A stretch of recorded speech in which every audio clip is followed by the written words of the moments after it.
How's it going, folks? This is Mike, and I'm here to do a video of my top 5 Criterions, okay? Movies that I have from the Criterion collection. And start out by saying that, my God, I look tired. I can't believe it. Look at these bags under my eyes. They're worse than ever. You would think that somebody who hasn't worked in a year would be a lot less tired, but I must be doing something wrong. I really don't know, but wow. Okay. I thought I would have been rested up by now, folks. Anyway, okay, top 5 Criterions. I start out by saying that my collection from the Criterion collection is really kind of small compared to a lot of people's. I think they fill up maybe one shelf in my TV room, and I'm beginning to start another shelf. So I don't know how many I have. I don't think I've ever counted them, but I have a lot of good stuff. And it's a growing collection, just pick out things for quality rather than quantity. But whenever I find something that's on sale, I just, it's irresistible. I just grab it, pretty much no matter what it is. But I haven't done that very often. So let me start out by saying, now Forkerball did a video a couple of days ago. He did his top 5 from the, I think it's Masters of Cinema collection, which apparently is the English equivalent or European equivalent to our Criterion collection that we have here in North America. They seem to have a lot of the same titles, and they have very, very good quality stuff with extra features and all that. And DVD Collector 1974, James, he did his top 5 Criterion list, I think yesterday. And he made a couple of good points that I agree with. Number one, that when you do one of these top 5 lists, if it's something like Criterion's, it's very hard to stop at 5. So there might be a little bit of an overflow in my choices here. And the second thing is that when you talk about the quality of the Criterion releases, you're not just talking about the quality of the films themselves that they remaster, but also the quality of the packaging, because they're known for having lots of extra features, 2-3 disc sets sometimes, booklets, maps, posters, all kinds of cool stuff. So there'll be a little bit of everything, hopefully in my top 5 list here. I will start out with 2 films that are the newest in my Criterion collection. Last month, in November, of course, they had the annual, I should say biannual, the twice a year, let's put it that way. Twice a year at Barnes & Noble, they have a half-price sale, and one of them is in November. So this time I've only picked up 2 items. And the first one is this Canadian film called My Winnipeg, directed by Guy Maddin. And he is basically talking about his hometown of Winnipeg, Manitoba. And this is one of the most unusual things I ever saw. It's just absolutely fantastic. It was done as a documentary for Canadian television, and I think it was released as a feature as well. And it's just wonderful. I don't know how to describe this to you. I really don't. It's like this incredible collection of images that just come fast and furious one after the other. It has a lot of archive footage. A lot of it's in black and white, some of it's in color. Most of the film that he made is in black and white. I've only watched this through one time, and then I've checked out some of the scenes afterward just to watch them again. And this is one of those films that needs to be watched about 4 or 5 times to really get everything that he's throwing at you. But it's basically kind of a documentary and sort of a tribute to his hometown. So let me just read the back, some of what's on the back here, which will, as I've done before, will describe much better than I can what Guy Maddin was trying to do with this film. My Winnipeg, the geographical dead center of North America, I didn't know that, and the beloved birthplace of Guy Maddin. Winnipeg is the frosty and mysterious star of Maddin's docu-fantasia, okay? Docu-fantasia. A work of memory and imagination, the film burrows into what the director calls the heart of the continent, conjuring a city as delightful as it is fearsome, populated by sleepwalkers and hockey aficionados. Take part in Winnipeg's epic annual scavenger hunt. Pay your respects to the racehorses forever frozen in the river. Help judge the yearly Golden Boy pageant. What is real and what is fantasy is left up to the viewer to sort out in Maddin's hypnotic, expertly conceived paean to that wonderful and terrifying place known as my hometown. Now the idea here, there are actors portraying Guy Madden and members of his family. And at the beginning of the film, the person playing Guy Madden is on a train trying to leave Winnipeg, and he seems he spends the entire film trying to get out of Winnipeg. It's like he's stuck in purgatory. The whole thing is some sort of a fever dream of fantasy and memories about the city and how much he needs to get out and his feelings and memories about his family. Now, what attracted me to this in the first place is the woman who plays Guy Madden's mother is actress Anne Savage, whom you may remember from this classic film noir Detour. She was the incredible actress who starred in this low budget classic, a film that did not become a classic until about 30 years after the fact, when film critics and film students started really appreciating it and studying it. And Anne Savage was an actress in several low-budget films in the 1940s and the 50s, and then she left show business and had nothing to do with it for a very long time. And she became well known again in the 1980s because Detour became such a cult film. And then she reemerged, she started going to conventions, and also got a couple of acting jobs. And the very last thing that she did, about a year before she died, this was released in 2007, and she was already in her 80s, and she got the role of Guy Madden's mother. So actually, at the very beginning of the film, the first image you see is a close-up of Anne Savage's face, her 81-year-old face. And Guy Madden is directing her in a scene, and it's in black and white, and he's just having her repeat a couple of lines of dialogue, do it again, trying to get her to put a certain kind of energy and anger into what she's saying. Do it again, more angry. And it's just she's another actress taking direction from her director. And I don't know. So then it goes on to showing the guy in the train, and it's just a collage of images and ideas about Winnipeg, Manitoba. And I don't know what else to say about it except that it's a beautiful movie. I mean, beautiful to look at, and so many things that are happening, so much imagery that it's hard to take it all in. And that's why I need to watch it again and again. There are some extra features on here, some other short films that Guy Madden did, some interviews, things like that. And also inside we have this very nice poster from my Winnipeg. And on the back of that, somebody is writing about Guy Madden and his film. So I was reading through this, and I want to quote you something about Anne Savage. Okay? Maybe Anne Savage, B-movie actress from 1945's Detour, who plays Guy's mother in My Winnipeg, typifies the effects that Madden's pervy carnival vends. Oh, something else I wanted to say. Yeah, okay. Pervy, I guess that means perverted. Okay. A veritable movie star. She has a legible radiance that cuts through the dream murk while creating puddles of, oh, here we go, epistemological, oh boy, I'm so illiterate, epistemological ambiguity. Is she really Anne Savage? Is Anne Savage really Guy Madden's mother? Who is Anne Savage? Why are ravage and salvage and vague and rage a series of unseemly overtones impossible to banish from the consciousness of a viewer trained by Madden's prurient taste for wordplay and image vortex? I don't know what the hell I'm talking about. Did you get any of that? I didn't. And I'm not ashamed to admit it.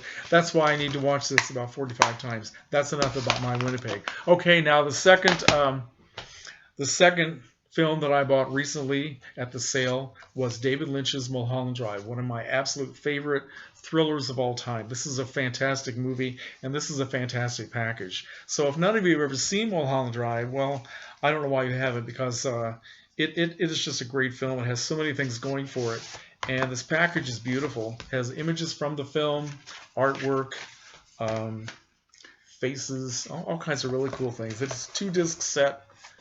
And now it has interviews with David Lynch. Oh, there's also a very nice booklet too, with the 2 stars on each side. David Lynch does not. He didn't do a commentary, And he also does not have scene access. Now, I have my earlier release of Mulholland Drive, which did not have scene access, and it's because he doesn't want people to. He wants people to watch the movie all the way through.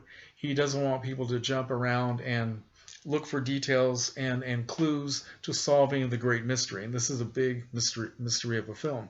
And for once, I actually agree with the director in not doing that because I think some mysteries remain better unsolved. And anyway, what I was going to say, in the Criterion version, I thought sure they would convince him to have scene access, but they did not. There is no scene access in this release as well. And I'm not complaining. Mulholland Drive is a fantastic movie. Naomi Watts, Justin Theroux, Laura Elena Haring, and all three of those people are interviewed along with David Lynch on the extra features on this. And the film also stars Ann Miller. It's got Billy Ray Cyrus in a small part. It's just a very, very cool and totally strange movie. You know, when is it not a dream? When is it a dream? What does it mean? Who knows? Who cares? But it's all so exciting and so beautiful while you're watching it.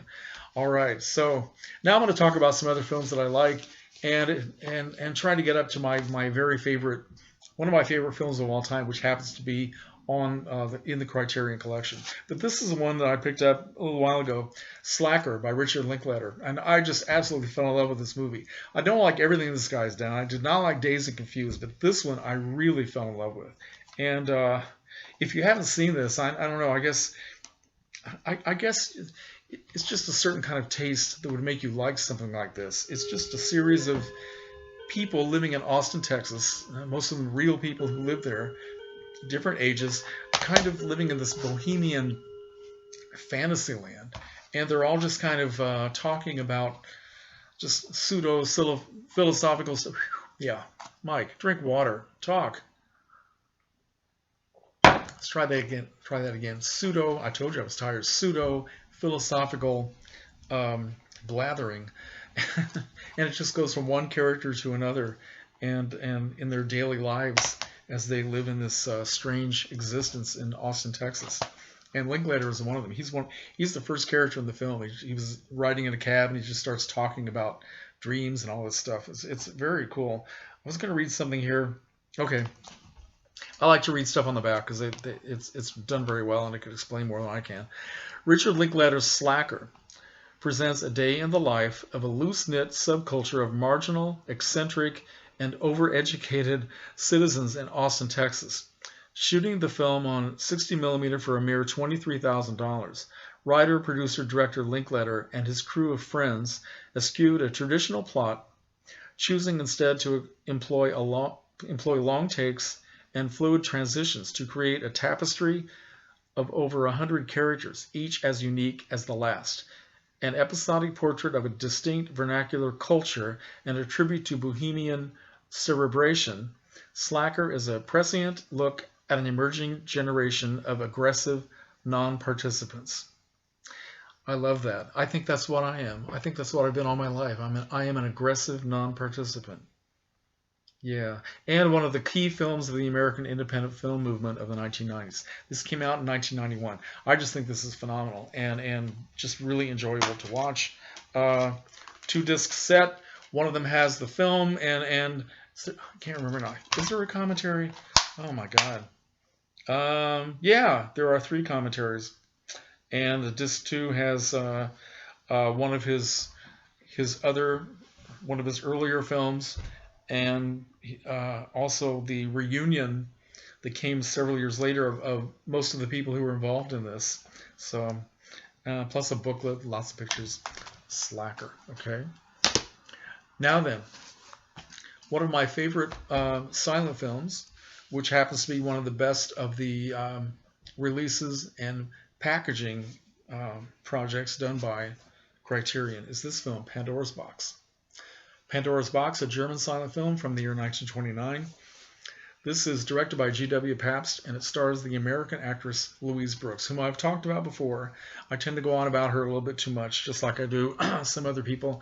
But for those of you who have an interest in silent films, I think this is something that you might want to see. And the packaging is just phenomenal. It's wonderful. This is also a 2-disc set. Louise Brooks was just so absolutely gorgeous. 2-disc set, and it has the feature film entirely remastered with, I think, 4 different, is it 4 or 3 different musical scores to go with it? 4. And audio commentary, let's see. And the second, also this wonderful booklet, which has a lot of information about the film and about Louise Brooks and who she was and why she's so important. And actually, the story of Louise Brooks, her life as an actress and how things went for her and how they changed later in her life, her story is almost more interesting than anything you would see in the film. The film is based on a play by a man named Wedekind, and the lead character in the play is a woman named Lulu, who is, how do we describe her? She's a woman who is sexually free, who manages to just destroy people's lives one after the other just by being her free, happy, sexual self. And she seems to have no guile in her whatsoever. She just is living her life entirely by her senses. And she just, men cannot resist her, and some women as well. So it is a very interesting film. And as I said, it was a German film. Apparently this play and this character of Lulu was very, very popular in Germany at the time. And a lot of people in Germany were incensed with anger that G.W. Pabst would choose an American actress to play their beloved character of Lulu. So it was not terribly well received at the time. It did not play hardly at all in the United States, because in 1929 in the United States, all people could think about was the emergence of sound, and they weren't really wanting to go out and see a foreign silent movie with subtitles. They probably just weren't really interested. So it kind of did not add to Louise Brooks' career in this country. And in Germany, it was kind of, although it had some critical appreciation, it was not terribly well received by the public. She did make another film for G.W. Pabst the same year called Diary of a Lost Girl. And then she went to France and she made her sound debut in another film, and then tried to come back to the United States around 1930. And she didn't get well received back in the States. And eventually, after only a few more years, her career was pretty much in the skids, and she retired from show business in the late 1930s after being relegated to low-budget westerns with John Wayne, and before he became a star, and she lived in obscurity for a long time until Pandora's Box and the other 2 films she made in Europe were discovered by film critics and film students in the 1950s. And then she was asked to kind of reemerge as a celebrity. And it's like she just came back to life and became a film critic and a writer, and she's also did a lot of interviews, talked about her experiences as an actress and a woman during the 1920s and the 1930s. And a couple of the extra features on here are documentaries that are all about her, and she is also interviewed. So that for people who care about Louise Brooks and the silent cinema of that era, this is just very invaluable. So, okay, Pandora's Box. I think I've talked about that before. Now I want to get to some films, 2 films that are really kind of my number ones. I don't think I could put one over the other, but I'll have to do one as number 2. So I'm going to talk about this marvelous film called Seconds, directed by John Frankenheimer in 1966, starring Rock Hudson. And James Higgins has become a real champion of this film. He's talked about it many, many times, and I'm so glad that he likes it, because he manages to get the word out, hopefully to a lot of people who have not taken the time to watch this yet, because this is so wonderful. Now, this movie came out in 1966. I did not go to see it, although I remember seeing the poster, which looked pretty much like this. This is my earlier edition of Seconds. I think this DVD came out sometime in the early 2000s, I believe. And I will always remember that image of Rock Hudson's face. And when I finally had a chance to buy this, what attracted me was that memory that I had of that poster. And I bought it as a blind buy. I just picked it up out of total curiosity, read some of the stuff on the back, and I thought, okay, sounds kind of cool. Didn't know what to expect, really. And it just blew me away. It's one of the best, most just like heart-wrenching films you could ever see. It's wonderful, and it was made at a time in American history, and especially American cinematic history, where all the beliefs about the American dream and American culture were starting to just collapse, and a lot of people were questioning everything about American life and about making money and getting into a beautiful house with the perfect spouse, and thinking that those were the things that gave your life meaning and status, and if you had those things, you would automatically be happy. And then this story came along to tell you that is not true for a lot of people. And this movie, when it came out, did not do well. Was not well received at all. In fact, it kind of disappeared rather quickly. And I think the reason probably is that a lot of people were just not ready to entertain what this film was telling them. That things were really that bleak for a lot of Americans, for a lot of people in human society at that time. But it's just brilliant. And James has talked about this as kind of an extended version of the old classic TV show, The Twilight Zone, which is very true. It's like an hour and a half. How long is this? Well, it's 107 minutes, so an hour and a half and a little plus more version of The Twilight Zone with just a very cynical attitude, bizarre ending, bizarre camera work. Oh, the camera work by James Wong Howe was nominated for an Academy Award, and that's the only nomination it got. It didn't win. And Rock Hudson is so wonderful. This is all about a man who finds out that there is in existence this strange organization that's simply known as the Company, which for a huge amount of money can give a man an entirely new life. And we're talking an entirely new appearance, fingerprints, identification, job history that never existed to begin with, and new location, and also take care of your loved ones who are left behind. They will stage a death for you so that everybody will think that you are gone, and then you can go off into a new life. So that's what happens in this film. Unfortunately, the new life doesn't turn out to be everything that this man was expecting. The man's name in the film is, Arthur Hamilton, right? I can't believe I've forgotten that. Yes, Arthur Hamilton, played by an actor named John Randolph, a great character actor, who goes through all this and then emerges as a much younger and much better looking Rock Hudson, with his name changed to Tony Wilson and given what a lot of people would think was just a wow, perfect life. Now, as good as Rock Hudson is in this film, and it's probably the best thing he ever did, John Randolph is even better. John Randolph, who plays the pre-transformation Arthur Hamilton before he becomes Tony Wilson, is so wonderful. He does a lot of his scenes without almost any dialogue at all, and you can just see the pain and the frustration and the hopelessness in the man's face and his eyes. There's a scene where he's with his wife one night. They're in their bedroom, separate beds, of course, because his marriage has just turned into, as she would later call it in the film, a polite celibate truce. And they don't have that much to say to each other, let alone have a physical life with each other. But he's having trouble. He's coughing or something, and he gets up to take a glass of water and a pill. And she gets up and she goes sits on his bed to comfort him and see if he's okay. And then when they decide to go back to try to go to sleep again, she gives him a kiss on the lips, just a very friendly kiss.